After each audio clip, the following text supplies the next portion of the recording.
Voulez-vous que nous commencions ce reportage par une devinette? Regardez bien ces images, écoutez cette musique et devinez en quel pays cette scène se passe. Pour vous aider, je peux vous dire qu'il s'agit d'une réunion familiale, toute la parenté est réunie autour de l'aïeul. Je peux vous dire aussi que nous sommes un samedi. Avez-vous trouvé? Cette route qui longe les dunes vous emmène-t-elle dans la bonne direction? C'est son jeu. Nous ne sommes ni au Sahara, ni en Afrique du Nord. Nous sommes en Israël. La famille que vous venez de voir est une famille d'Algériens d'origine juive émigrés dans ce pays.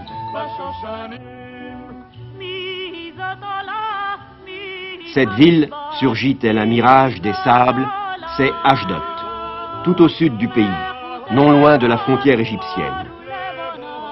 Là où il n'y avait que sable, mer et vent, pousse une ville moderne de 30 000 habitants. Poussent des arbres.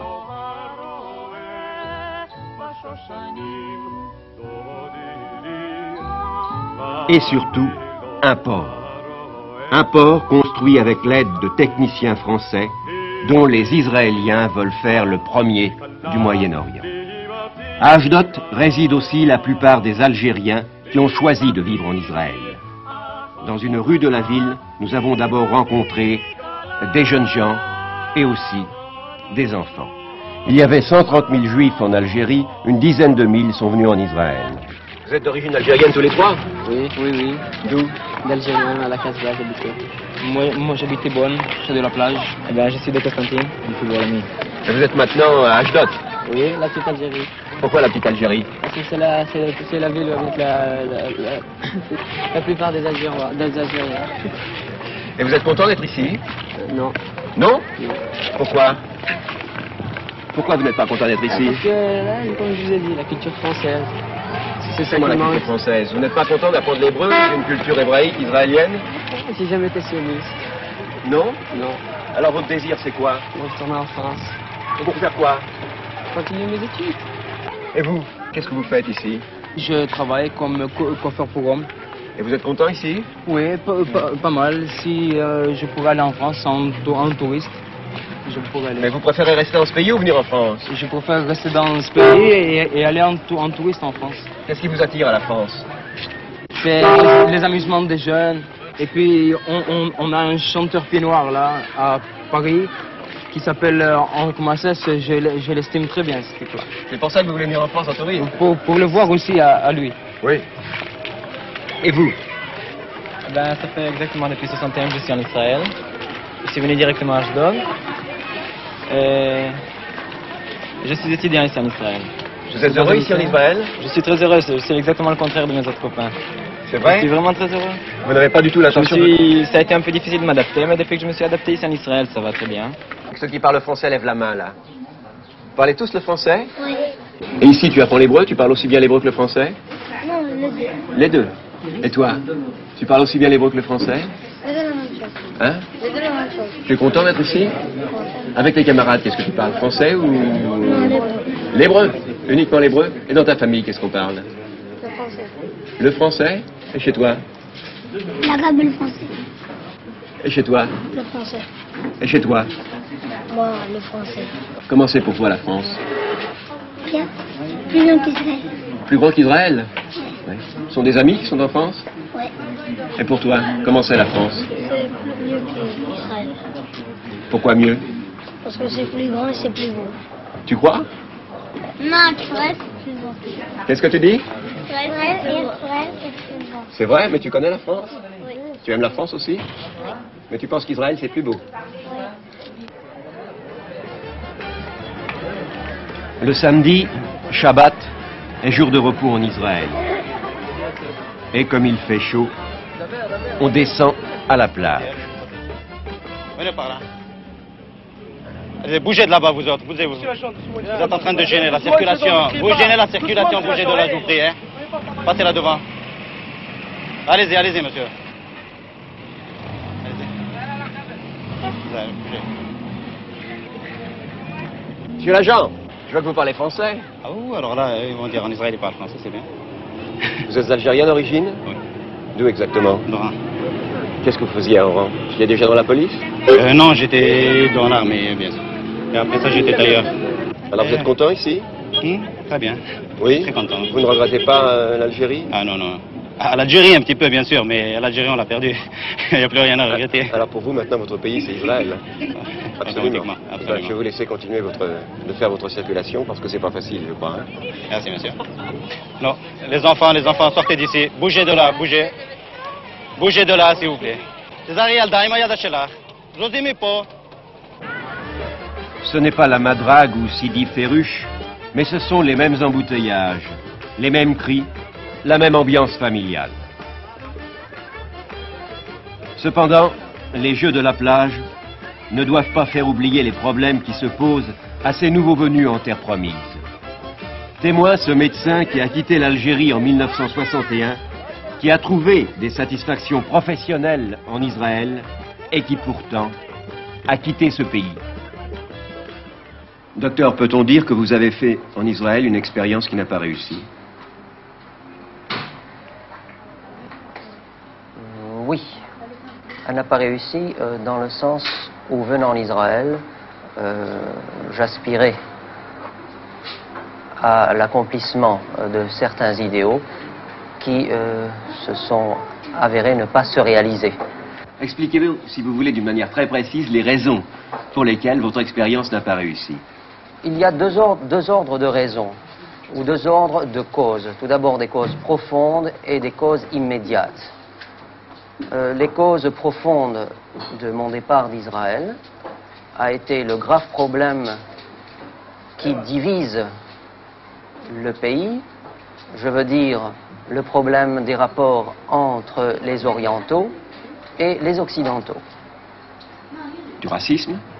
Non pas du racisme, il ne peut exister de racisme entre des juifs, mais disons de comportements différents, deux attitudes psychologiques différentes les uns par rapport aux autres. Mais des manières de vivre ou du mépris de l'un par rapport à l'autre? Manière de vivre et aussi mépris de l'un vis-à-vis de l'autre. Et c'est surtout ce mépris qui m'a profondément touché et bouleversé, moi qui étais venu ici dans l'espoir de trouver une certaine fraternité, une certaine réalisation dans les rapports de l'homme avec l'autre. Voici donc une des raisons, la seconde. La seconde dérive un peu de la première. Ça a été la cause déterminante de mon départ, a été ce fameux procès public intenté contre le judaïsme algérien qui avait préféré l'immigration en France à celle d'Israël. Et je ne comprenais pas pourquoi l'on faisait ce procès au judaïsme algérien alors que d'autres juifs avaient choisi, d'autres juifs qui avaient quitté leur pays d'origine et qui avaient choisi d'autres pays autres que celui d'Israël.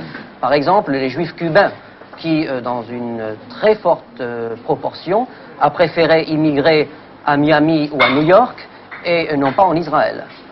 Oui. Alors ces deux raisons vous ont déterminé, vous aussi, à choisir la France? Ces deux raisons m'ont déterminé à quitter ce pays, peut-être d'une façon temporaire. Il est possible que j'y revienne un jour, je ne sais pas. Alors, tu l'as vu?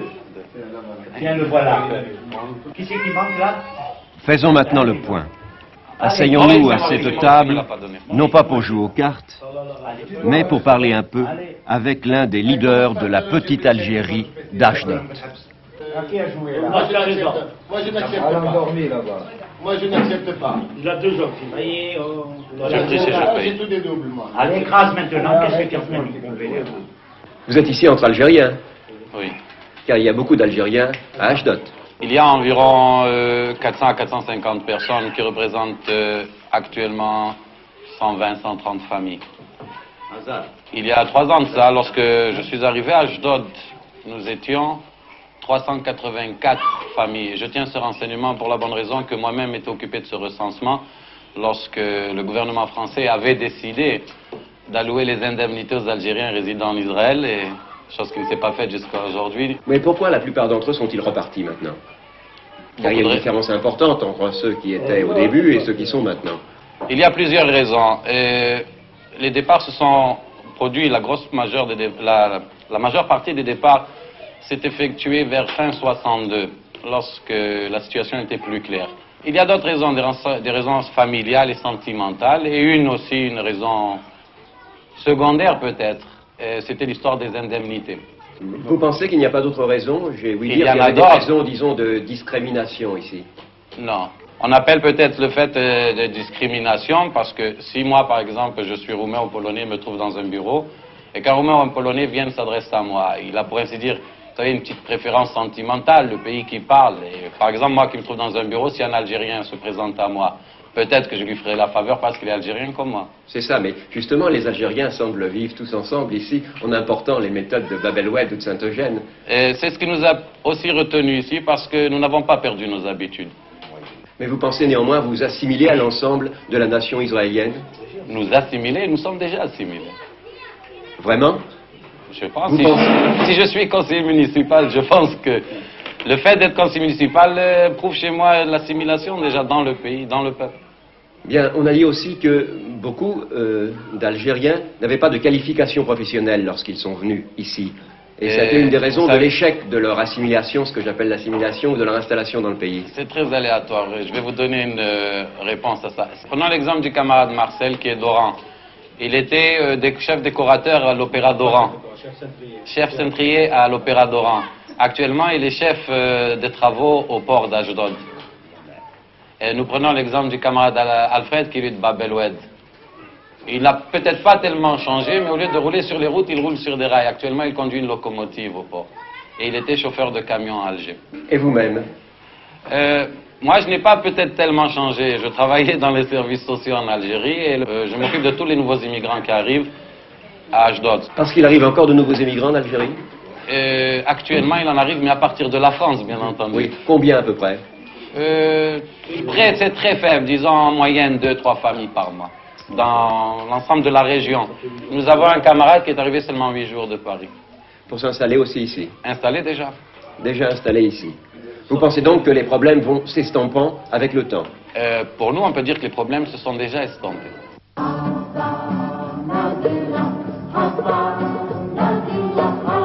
Les problèmes s'estompent. Comme le sable. Le sable qui laisse la place aux pierres des constructions neuves.